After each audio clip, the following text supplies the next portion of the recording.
پاکستان کے ابھرتے ہوئے اداکار علی رضا نے دعویٰ کیا ہے کہ انہیں 16 مختلف ڈراموں میں کام کی پیشکش کی گئی، لیکن انہوں نے صرف مرکزی کردار ادا کرنے کا فیصلہ کر لیا ہے۔ علی رضا نے حال ہی میں دیے گئے ایک انٹرویو میں دعویٰ کیا کہ چند ماہ قبل اختتام پذیر ہونے والے ڈرامہ سیریل نور جہاں کے بعد انہیں 16 مختلف ڈراموں میں سیکنڈ لیڈ اور معاون کرداروں کی پیشکش ہوئی تھی۔ انہوں نے بتایا کہ ان کے پاس اب بھی تمام ڈراموں کے اسکرپٹ پڑے ہوئے ہیں۔ انہوں نے تمام ڈراموں میں کام کرنے سے انکار کیا کیونکہ انہیں اب معاون کردار نہیں کرنے۔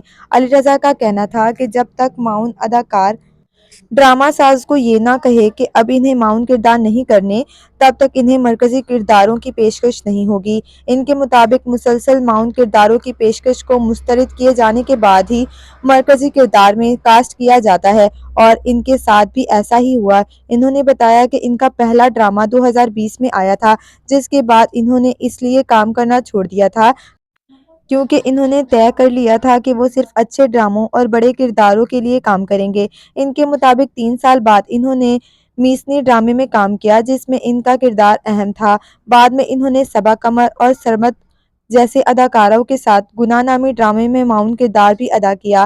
علی رضا نے کہا کہ چند ماہ قبل اختتام پذیر ہونے والے ڈرامہ سیریل نور جہاں میں انہیں مرکزی کردار دیا گیا اور انہوں نے کبریٰ خان کے شوہر کا رول ادا کیا، جس کے بعد انہوں نے معاون کرداروں کی پیشکش کو مسترد کیا۔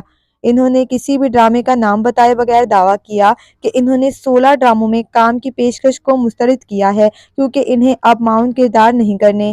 اس طرح انہوں نے یہ بھی کہا کہ اب وہ پرائم ٹائم پر چلنے والے ڈراموں میں ہی کام کریں گے، جبکہ ایسے ویسے اداکاروں اور اداکاراؤں کے ساتھ بھی کام نہیں کریں گے۔